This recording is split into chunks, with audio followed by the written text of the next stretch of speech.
Welcome back. It's the Scaling Secrets podcast. Ofer Ronen is here. Now, Ofer is a serial entrepreneur. He has a track record of selling tech startups to industry giants like Google and IAC. Ofer has closed some of the largest AI deals in history. He's a seasoned angel investor. He has a background in computer engineering, and his current passion project is this thing called Tomato.ai, which is an AI accent softening for clearer agent calls. Right before this call, I listened to one of their demos where they play like a call center person with an accent, and then the accent softened, removed, Americanized, and I was blown away. So we're going to jump into some fun AI discussions of the past and the future and so on. So, Ofer, how are you today? Good. Yeah, Robert, thanks for having me on. Excited to chat today. Excited to chat as well. And so we introduced you a little bit, but in your own words, what is your focus? What's your passion? What gets you just so excited, fired up?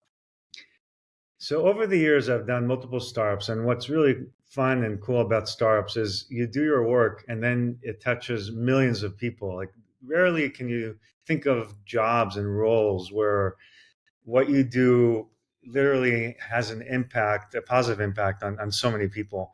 And so I love that how scalable tech startups are.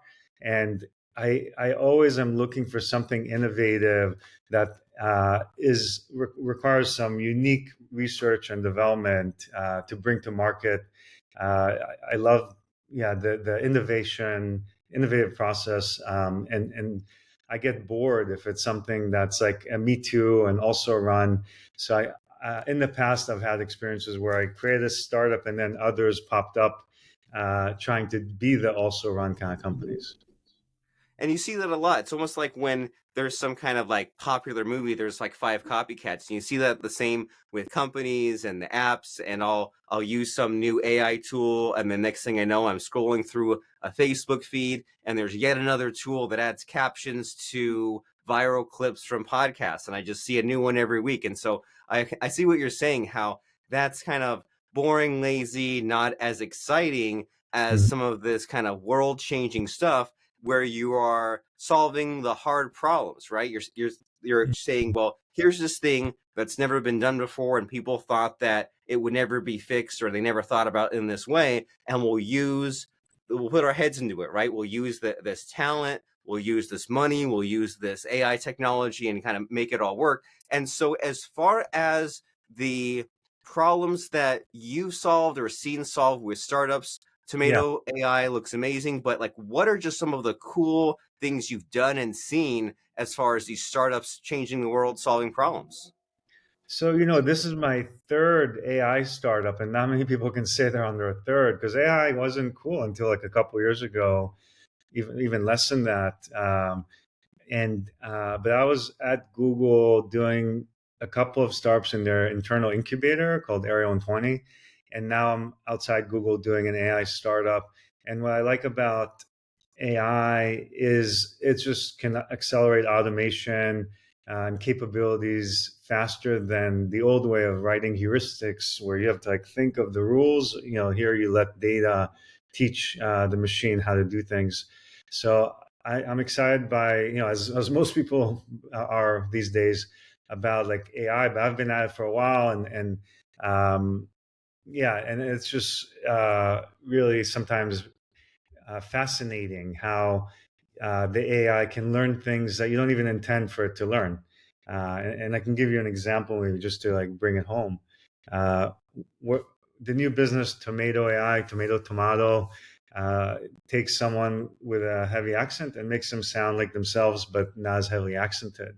And we were very focused on training it for a couple of accents in particular, Indian and Filipino.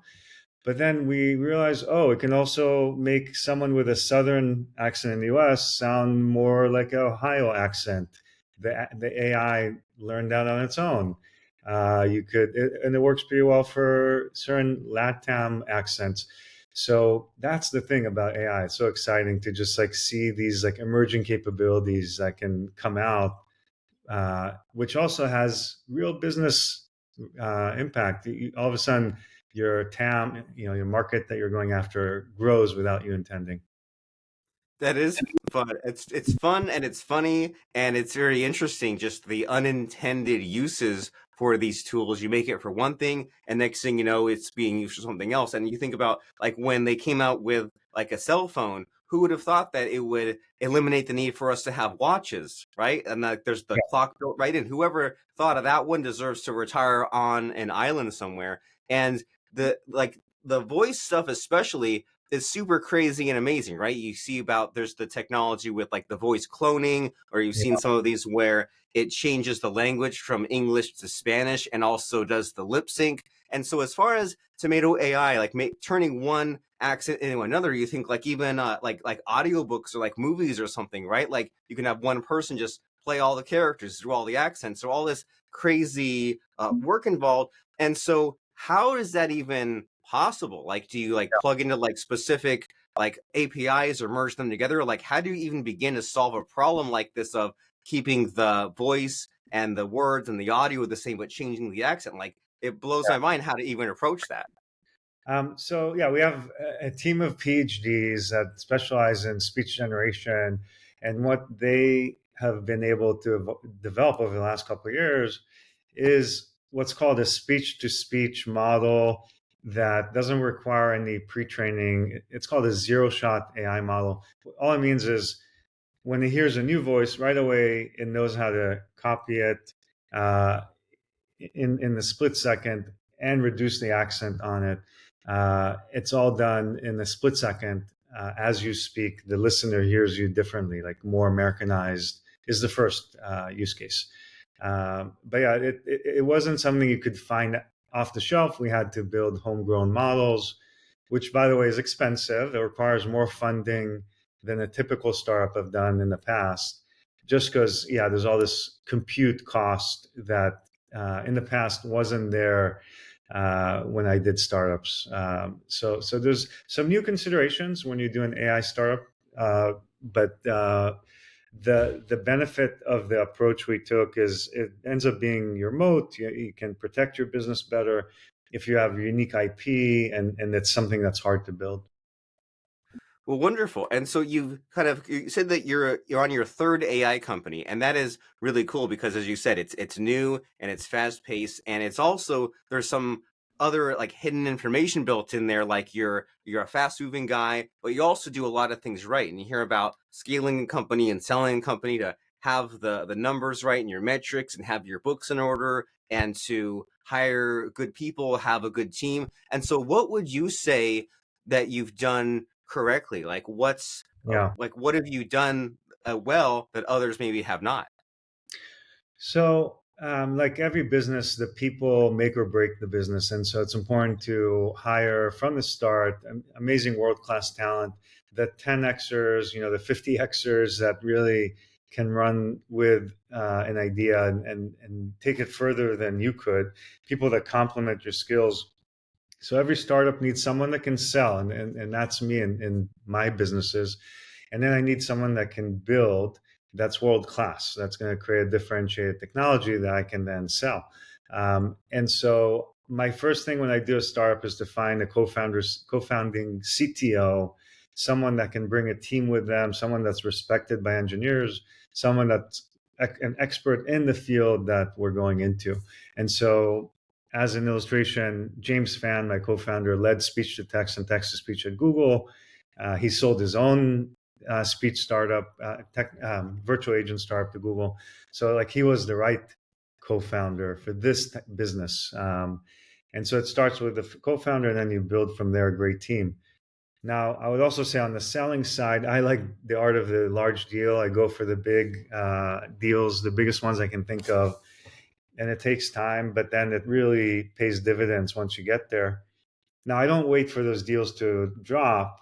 Along the way, I'm working with smaller companies that often give good feedback and move faster, and the innovation cycle can happen with them while you're working on closing the large deal. You're moving your product forward with them. So I have like a two-track strategy, like the small guys for learning and moving the product forward, the big guys to move the needle on revenue.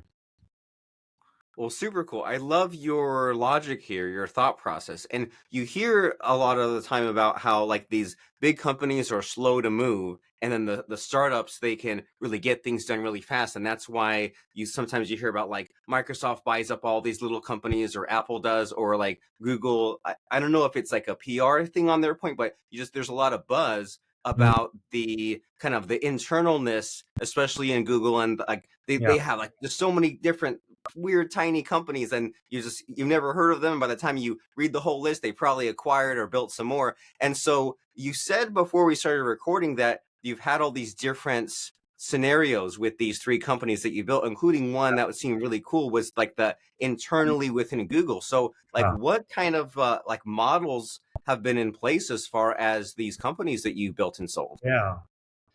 So, first of all, if you're talking about M&A by big tech, there's two general types of companies they buy. One is they buy a really talented team, and then they have them sometimes rebuild the same tech within their org using their architecture, and so it's those are the smaller outcomes for the startups. And the other type of buy is they're buying revenue generating companies like YouTube back in the day. Well, they've grown that tremendously since they bought them, but companies that are more substantial kind of purchases, but where you're not just looking for the talent, you're also looking for the business to fold it under your umbrella. Um, one thing that's interesting is within the Google incubator, I built a revenue generating business that I closed over $500 million of bookings for. This was virtual agents for voice and chat. Like Verizon was one of our customers. When you call them, you speak to the voice virtual agent we built using millions of past conversations between humans. Uh, so I've had both experiences, the ones where you're like building a substantial business and the ones where you're building a great technology but you didn't quite build a significant revenue before I sold, and both are great learning experiences, but yeah, what I would say is like it's more rare to build a business that has substantial revenue, and get to that M&A, and almost like it's a different skill set there that we can talk about. If you want, we can get into that. Well, yeah, and as you're saying that, I'm having flashbacks to whatever Google Photos was called before they acquired it, and then Google Docs. I think it was like Yeah, Rightly or something. How yeah, like these examples of like these really cool, like technologically groundbreaking companies, and then someone bigger acquired them, and yeah. so there's that where they get the technology, and but there's also those times when they're looking to get the revenue. And so, which is your favorite? Which have worked out for you? Um, yeah, so I would say I would always pick the one that's a revenue business, and they're buying you for your revenues. That always is a more life changing outcome. Not that the other ones don't. I give you, there's that step function of wealth that you're hoping to climb as an entrepreneur. Unlike the linear kind of growth in your wealth that happens with a day job, with startups, all of a sudden you have the outcome and it takes you to a new level. And I've seen that happen with both types of exits, but the bigger exits are often the ones when there's revenue, more of a business that they're buying. Um, and for that, it takes usually longer. Like it's a longer time frame to get to a business revenue generating like business. Um, and and there's different ways to get there. My approach is the large deals to anchor like the revenue. I'm not like a B2C kind of like long tail, many millions of users I'm directly serving. I serve millions of users, but through other companies is usually my approach. And that's a great insight there, right? That of how much work it takes to get your revenue and get people using it. But you're saying that your style, your flavor is to go after those big deals. And what does that require? Because I imagine it still requires like spending the ads, doing the networking, Yeah. like working on all sorts of leads. But like, what's your process of landing these big clients? Yeah, let's talk a little bit about the art of the large deal. So first, I'll bring up the concept of hearts and minds. So you want to win over their hearts with amazing demos and prototypes that really inspire them and get them like talking internally and selling to constituents internally, because a large deal requires lots of buy-in from different stakeholders, and so that's the heart, like amazing demos that they can spread internally, share. The minds part is really creating that business case, the ROI case, where I might create a model, a spreadsheet with the next 5 years, and of like expected return, and I'll put in my assumptions, but then they need to take it and make it their own. So they need to then take it and add their assumptions, and if they can make it their own and sell it internally, then you've got something, because they're both excited about how cool it is, and transformative it can be, and they see the business case. You need to hit both, and that takes time. But then once the deal is done, it's worth it, and you want to have maybe a few of those deals going, because not all of them will close. And I like this logic here of hitting it from two angles, right? There's the demo angle, and Yeah. then there's the business case angle, and then this idea of have the demo be so cool that they're talking about it within the organization, and maybe you like do some kind of research and hit different people at different times. And so, where is the difficulty in this? Like, is the difficulty in getting your foot in the door, or contacting enough companies, or closing the deals? Like, where has the biggest problem been for you? Well, one of the things I would say is having been an entrepreneur and an intrapreneur within Google creating startups. I got to see both experiences. When I was within Google, I could use the Google name to open doors and get introductions. And outside of Google, I use my personal brand and connections to do that. But you always want to get a warm introduction. That goes a long way towards moving things forward. And it also is important to meet people in person. We're running a fully remote company, but I still believe that if you're going to do business with someone in a substantial way, you need to meet them at least one time in person, because that's how relationships are built, and it's a relationship business. To do a large deal, you need to have a relationship in place. So okay, so I would say it's a matter of like building relationships, having your champion. We all know this, but having a champion that helps you navigate the org that you're selling into, and give you tips as to like, oh, this other vendor is also coming around, and you need to address them. Often there's a bake-off, so you're competing against some other vendor. Okay, but long story short, if I'm at a startup now at Google, personal brand often is what I use, or someone else's personal brand that to get into opportunities. And then otherwise, at the end of the day, you have to execute. So it's not enough. At Google, it wasn't enough to have the Google name. We still needed, once the door was opened, to show results and impress and do the ROI, and all that stuff is the same regardless of whether you're in big tech or doing your own technology company.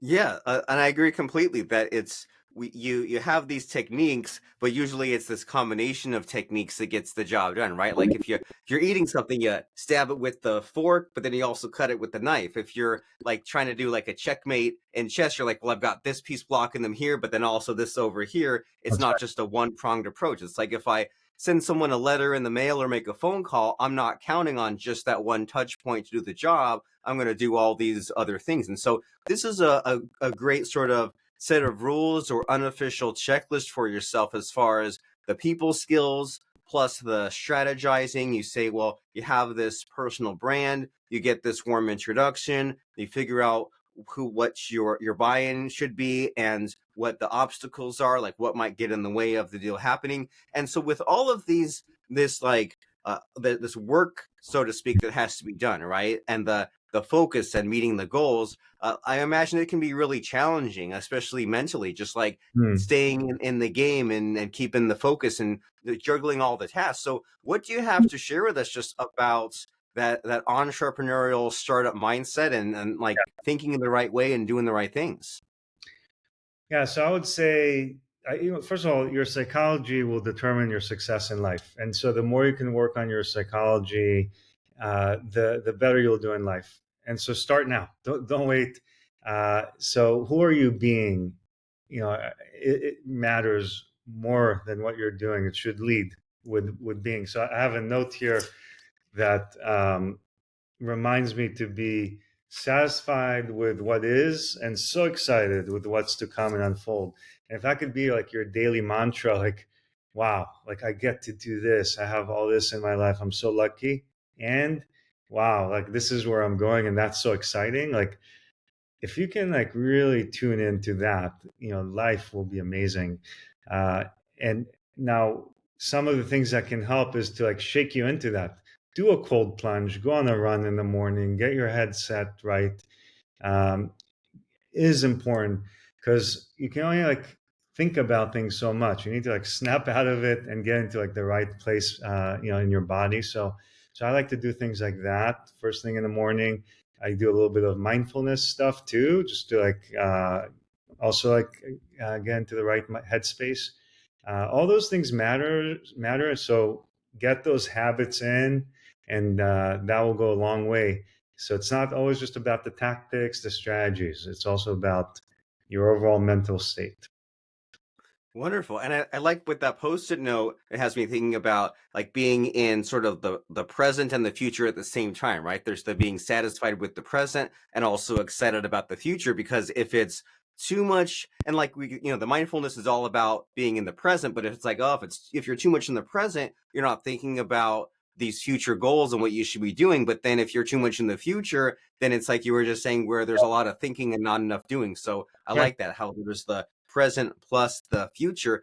And as far as these habits that you're mentioning, are there any habits that you've implemented that you think are like really unique to you and good that people don't talk about? Like sometimes people are like, well, I make X number of phone calls per day or X number of like reach outs or these time blocks of hours. But like, what would you say are some habits that have really helped you?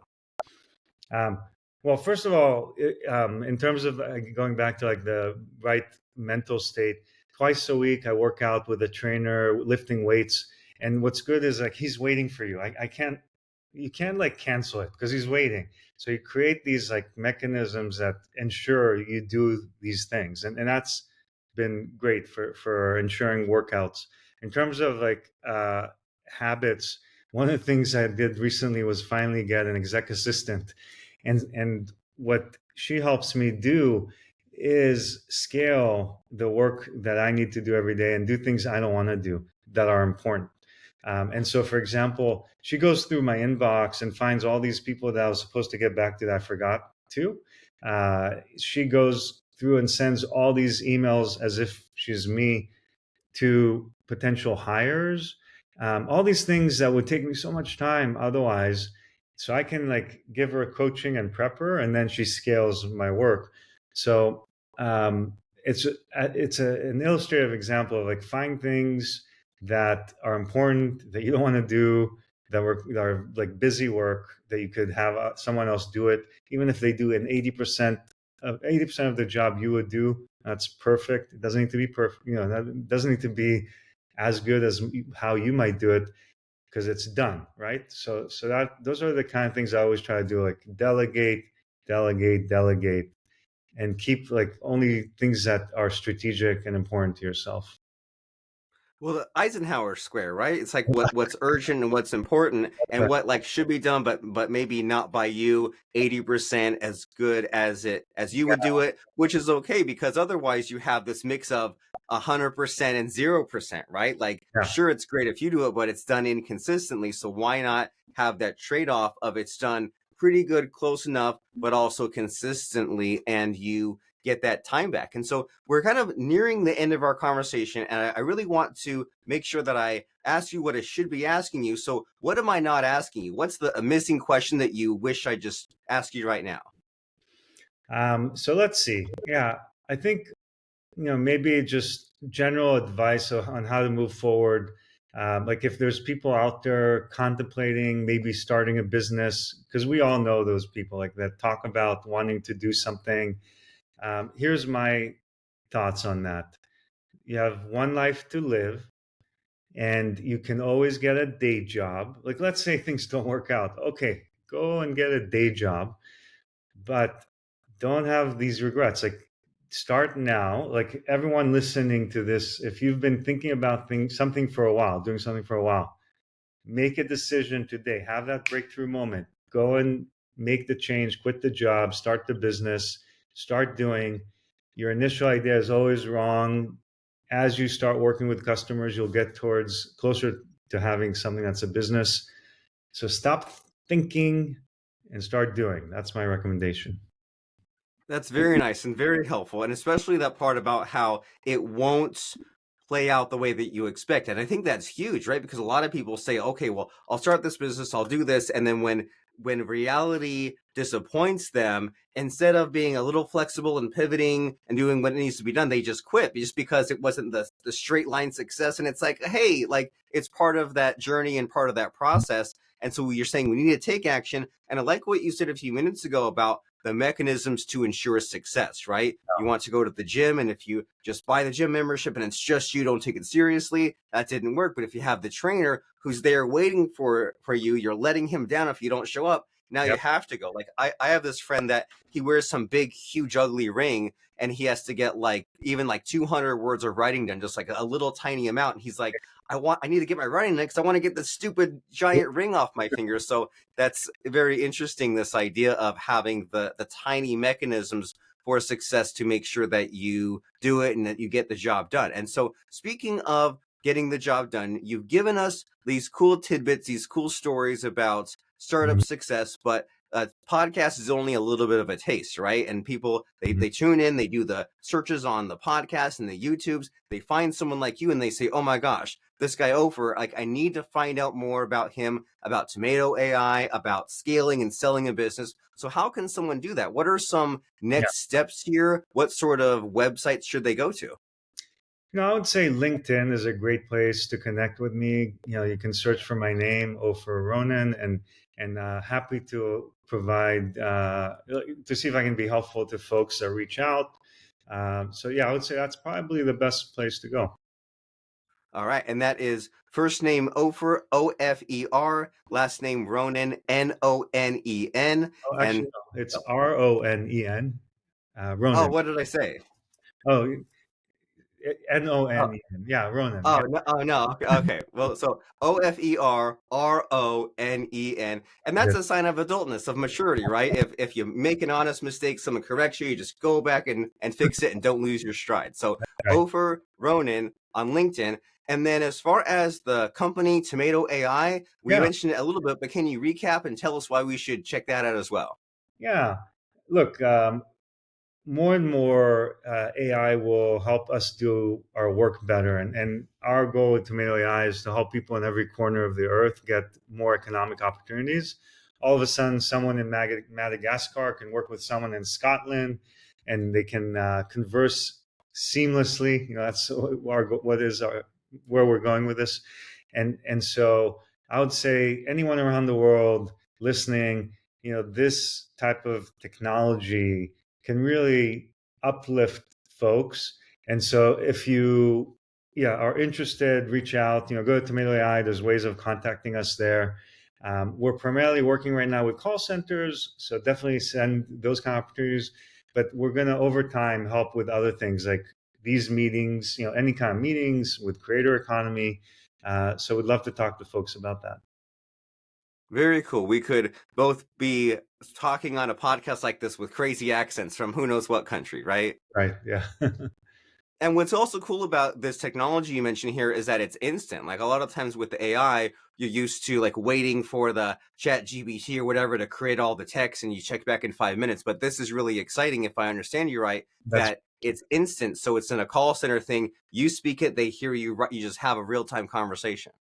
That's right. That's a new area of Gen AI right now to do things in a split second so it can be used in real time scenarios. And that's been a big part of the effort. It has been to like make it uh, low latency enough for those use cases. Incredible. Solving these really hard problems that even a few months or years ago we thought were impossible. Tomato AI, Ofer Ronen. And as we're wrapping up our conversation, I like to end with a bang instead of a whimper and ask my guests about a fun quote or lesson that has really helped them, that can help us. I know you have your post-it note that you're looking at, but what do you have as far as just wrapping things up?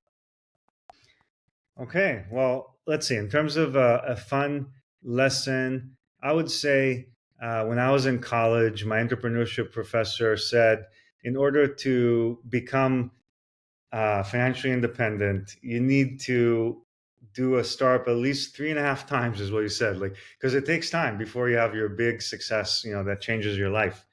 And so I've lived with that on my mind. I've gone past the 3.5 by now, and it's been true. And so I would recommend that anyone that's entrepreneurially minded out there, don't give up after one time, two time, because that big success is still ahead of you and that life changing event. Keep going.